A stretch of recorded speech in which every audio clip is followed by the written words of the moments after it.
This is more than likely going to get copyrighted, so if anything is muted, anything feels cut out, it's because it probably is. Last video, in holiday spirit, I asked y'all, what are you thankful for? And bro said the Pacers' downfall. Holy meat ride. Probably what I'm least thankful for at the moment. Anyway, next question, down below, go and humor me. You know, 2016 was a magical year for all things. Damn near feels like we... Oh my goodness, y'all hear the background song? Pink plus white, man. I listen to that song every time I go to the beach, bro. The vibes be crazy. The vibes be crazy. Achieved world peace as people. It's like everyone collectively has the same nostalgic feeling when looking back at it. And looking at the calendar right now, nigga, we're about to be 10 years from the shit. 10 years! Can't believe we're already wrapping up 2025. Speaking of, what's y'all Spotify raps looking like? You know what I'm saying? Y'all was listening to BS or what? Well, we gonna find out. Drop your Spotify rap playlist on creatorscatalog.com for all the glory. Who had the best taste of 2025? We gonna see. But anyway, man, I genuinely cannot believe it. A decade from some of the greatest moments that helped shape the way we view music today. And so today felt like the perfect day to dust off the old time machine and look back at some rap lore. Some 2016 rap lore.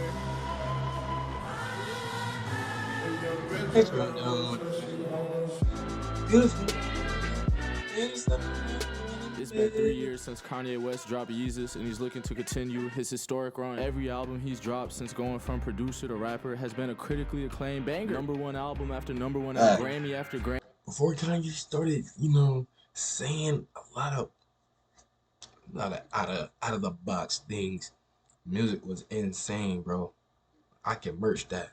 Music was broken records after broken records. With this, getting to know who Kanye West is. Unpredictable as hell. Over the years, we've seen all sides of Kanye. Whether it's right, wrong, you love it, you hate it, I don't think he gives a fuck. And so in 2016, with the anticipation of this new album, we start getting news on it in classic Kanye fashion. Nigga starts tweeting up a book. No one knows what the album's gonna be called because the nigga changed the name about 4 times. From So Help Me God to Swish to Waves, which him and Wiz Khalifa beefed about, which led him to change the name again to The Life of Pablo, hyping it up as the greatest album of all time. And in an effort to send the hype through the roof, he rents out the roof of Madison Square Garden, the Mecca, and uses one of the biggest stages in America as not only a listening party, but also a fashion event. 20,000 people in attendance and over 20 million other people tuned in to the stream, making this one of the largest live stream music premieres of all time. All of the biggest artists in the game in attendance. Kid Cudi, Travis, Young Thug, Pusha T, nigga even had Yachty on the stage. But as a fashion model for Yeezy, Kanye again pushing the boundaries of what a creative can be, and now ready to show the entire world his creativity.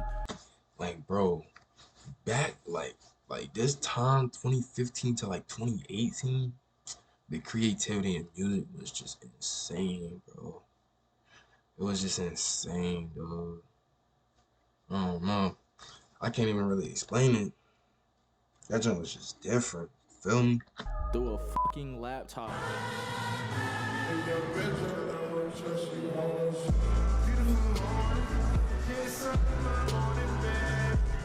Kanye made a song about Kanye. Call him Mr. Old Kanye. Man, that be so Kanye. And yeah, bro, this shit breaks the fucking internet. Later that week, Kanye drops the album on Tidal. Yeah, I haven't heard of the app either, but it skyrocketed to #1 when he did. 250 million streams in the first 10 days. And the project wasn't even done. We're still actively making changes. And so it wasn't until 3 months after we got the official release on all platforms. And the album is fully living up to the hype, grabbing everybody's attention with the publicity, the music, the art, the naked celebrity music video. And just when you think it can't get any crazier, the same week Kanye announces the same Pablo tour. Niggas is losing they marbles. The shows are crazy, legendary. Everybody waiting for Ye to come to their city. Looks like bro is somehow reaching another peak. He's going insane. And then, well... We start this half hour with word that Kanye West is waking up in a Los Angeles hospital where he's now under observation, reportedly for exhaustion and stress. In his last performance before being hospitalized, Kanye West appearing agitated, pacing back and forth on a floating stage over a concert crowd in Sacramento, ranting about politics. And yeah, that was pretty much the end of that tour. After going on a 17-minute rant about the industry, calling out the media, calling out Jay-Z, calling out Beyonce, all types of shit, Kanye's team cancels the tour and sends him to the hospital. And you know, that's a whole fishy situation in itself. They got some weird Hollywood fucking shit going on. Putting him on meds, he comes out a little different. It's just odd. And so Kanye's behavior, of course, becomes the talk of the town, a focus of discussion, and leads to rappers coming out and talking about it. Most notably though, J. Cole with False Prophet. Life is a balance. You lose your grip, you could slip into an abyss. No doubt, you see these niggas tripping. 2 weeks after the whole Kanye shit, J. Cole drops this absolute banger on pretty much the disillusion of artists, specifically Kanye West, putting the spotlight on flaws from people we consider to be idols. Just ahead of dropping my personal favorite album of this year, the Chevy Silverado 1500. Get that ass out of here. And best-in-class standard cargo bed volume. Get mine before I break my mind. For Your Eyes Only. My intuition is telling me there'll be better days. This album single-handedly changed the way I view life at 13 years old. One of the most underrated projects ever, 44 minutes of beauty, which would be the start of J. Cole's homeless nigga-looking era. This being his first drop since 2014, Forest Hills Drive. You know what I'm saying? Putting on for mainstream rap, which in itself was starting to grow to levels we had never seen. For the first time, hip-hop was competing with rock and pop. We start getting bangers after bangers with the... Hold on, we gotta do something right quick. Hold on 1 second. This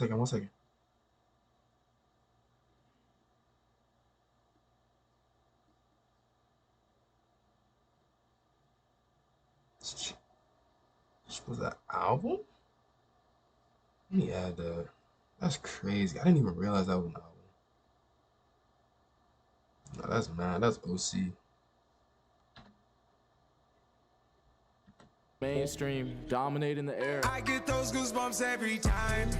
I need the Heimlich. A consistent Travis Scott drops Birds in the Trap. It's unbelievable. Continuing to build his discography and growing as one of the top artists in the genre. Being on some of the biggest songs in the year and Pick Up the Phone and Goosebumps. Goosebumps most Pick Up notably the though. Phone is my favorite song. Put that pussy on a pedestal. Along with that, Kendrick also gifts us with Untitled, Unmasked, and by gifts, I mean throwing us his scraps. The album is literally just a bunch of untitled, unused Pimp a Butterfly sessions. And it still doesn't matter. Goes #1 like it's the real thing. And then Future, after having a historic 2015, dropping 4 classics, he comes back and drops 2 albums in 2016. And Purple Rain and Evil. The fans had a whole buffet in the 2010s. And then this year, he dropped damn near my favorite song he ever made. The one that used this beat, nigga, yes. News or something. Bright light shining, our brain on the bandit. With the Cadillac, panoramic, no panties. Old school shit, I 55 grand. know. Wait, Can't forget Young Thug put on a dress and drop Jeffrey. Double R, know I need me a Bentley. I'm built like a lightweight, but throw like it's heavy. Throw like it's heavy. I don't want your hoe and I don't want her celly. Don't try to rob me. Got 49 choppers that scream what the hell. Along with Slime Season 3, I'm Up, in True Colors. Young Man, hustlers don't stop. They keep going. Thug has a big you know. Slime Season 3 being the best project, at You least know, to me. you know. Yeah, just continuing his wave of influence and impact he's had on rap. And then the last 2 mainstream artists to probably have the biggest 2016 would have to be Drake, of course, and then Chance the Rapper. I ain't gonna lie. The year he met Kanye West and was never gonna fail. The Chance the Rapper hype was at a crazy high, dropping Coloring Book and getting a Grammy for it. Honestly, one of the best stories of the year and well deserved. The nigga was going crazy, bro. And then, like Drake I said, went crazy of this year, course, too. Drizzy Drake already solidified as an undisputed hitmaker in 2016. Western Road flows. I did this for my nigga Remy. If y'all don't know about that, I need to go tap in with that. You know what I'm He's saying? starting to take over the mainstream. With the drop of his album Views, the mix of pop and rap was both beautiful and polarizing, bro. He had the whole world watching. One Dance, Western Road Flows, Control, Pop Style, Fire and Desire, Western Road Flows, Hotline bro. Bling. You used to call me on my cell phone. I don't think there was a place in the world you could go without hearing this. The album sells 1 million units in the first week. First rapper to ever do it. And it stayed at #1 for like a quarter of the year. And so the titans of the rap industry were solidified. But with the genre growing faster than it ever had, it opened up a lot of doors for who is up next. Than it ever had. Quarter of the year. So the titans of the rap industry were solidified. But with the genre growing faster than it ever had, it opened up a lot of doors for who is up next.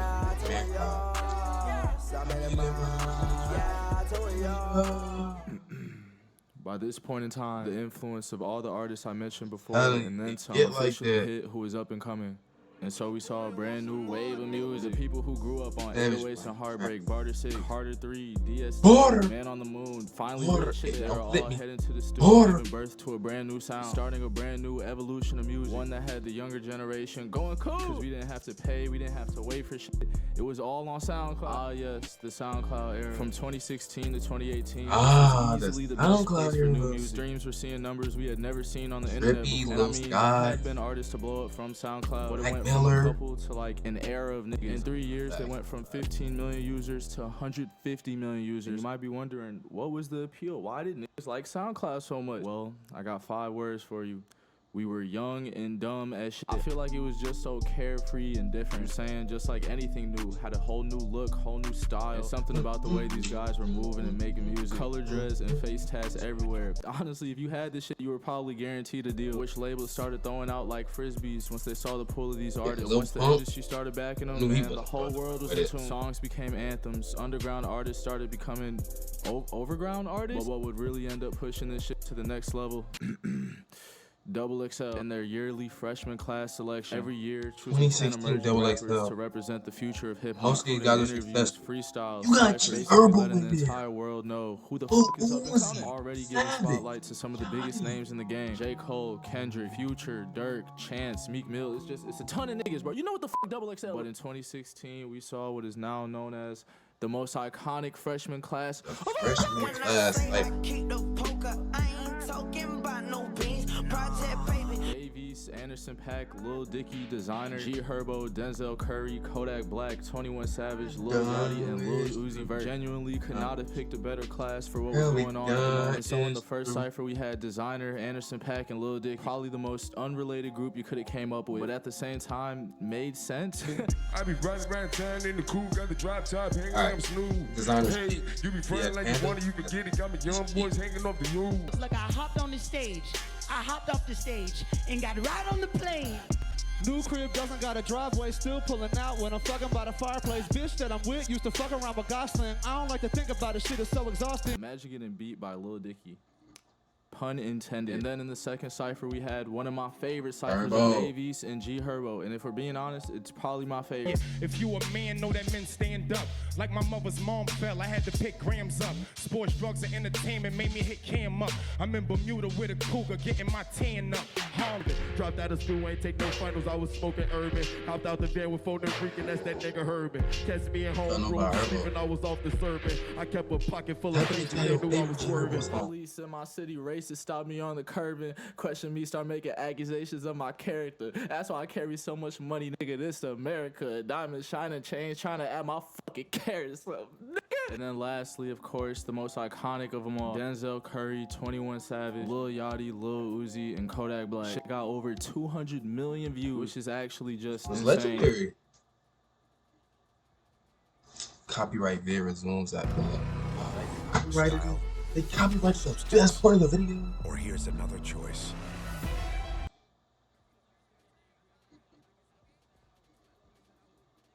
So funny because like it's not the best cipher XXL has ever had, but at the same time it's the best cipher XXL ever had. And yeah, these were the representatives of what was going on in 2016. All of their music carrying the culture of this era. From Uzi, we got 2 10 out of 10 drops and Lil Uzi versus the World and the Perfect Love tape. 21 Savage drops 3 tapes, most notably Savage with Metro Boom. We get Lil by Yachty, which a lot of niggas like. Nah, we might get not a lot of niggas. And then you had a bunch of other artists in the same group dropping hits. The chokehold was strong. It was impossible not to notice. And so it started spreading to wider demographic. Wider as in Y-I-D-E-R, but the other one too. And so with this, it didn't take a lot of time until the old niggas started seeing it. But as I've seen with all you little young motherfuckers that think you nice, y'all get to like 27, 28, and y'all niggas get to struggling, and y'all be trying to come back. You are the poster child for whack rappers. I don't know who created it, if it was Future or Migos, but all them niggas sound the same.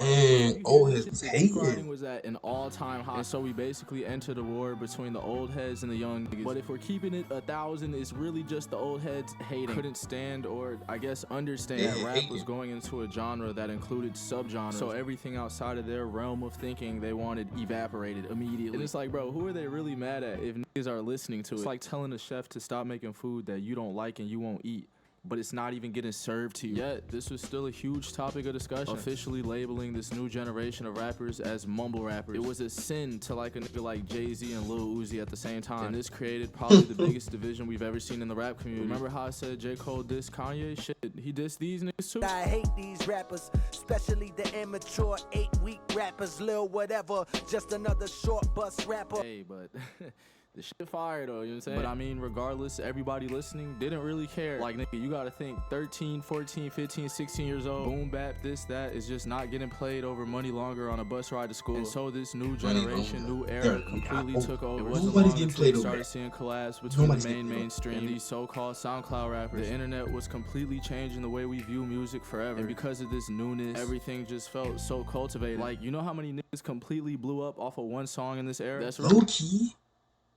I think that's why people be like, bring 2017 or bring 2016 summer back, bro. Cause it felt so new to us. You know what I'm saying? Like, it was so like revitalizing. Like, it was new energy, it was new faces, new ideas. You know what I'm saying? And when something's new and you like it, or not even like it, it's just when something new, people gravitate towards it because it's different. You know what I'm saying? That can do the same thing with anything in any industry, like rappers, entertainers, you know what I'm saying? Just different industries, you know what I'm saying? All it took, bro. You just needed one. And if that bitch went viral, that bitch went viral. Which brought a lot of one-hit wonders, but a lot of starts to some careers too. And I mean, regardless, it was chill, nigga. We all fuck with it. Saying that's what made this era. It was just a really big sense of freedom to me. It became the starting blocks for what we got going on today. Inspiration comes in all shapes, forms, sizes. As long as you don't let no degular ass human tell you what you're capable of, decide your worth, you'll become an inspiration to everyone else who deep down feels the same way. So go do what the fuck you want to do. Go take chances. Fun did not only exist in 2016, believe it or not. You just gotta be willing to find your version of it. We're all creators. So head to Creators Catalog, believe it or not, do what the fuck, decide for this still got as long as you inspiration. don't let no degular ass human tell you what you're capable of, decide your worth, you'll become an inspiration to everyone else who deep down today. It was just a really big sense of freedom to me. It became the starting blocks for what we got going on today. Inspiration comes in all shapes, forms, sizes. As long as you don't let no degular ass human tell you what you're capable of, decide your worth, you'll become an inspiration to everyone else who deep down feels the same way. So go do what the fuck you want to do. Go take chances. Fun did not only exist in 2016, believe it or not. You just gotta be willing to find your version of it. We're all creators. So head to creatorscatalog.com and show the world your work. Everybody sharing their art, music, starting community chats. Like, y'all actually don't know how much this warms my heart, bro. Like, come on. I don't even know what this is, but it looks cool. So if you're a creative of any type, creatorscatalog.com. Share your work, bro. Shout out Quan for the beat. Keep dropping heat. I can see the whole world with a draw. Consistency. Yeah, alright. No free promo. We're all creators. I'm actually gonna subscribe, bro.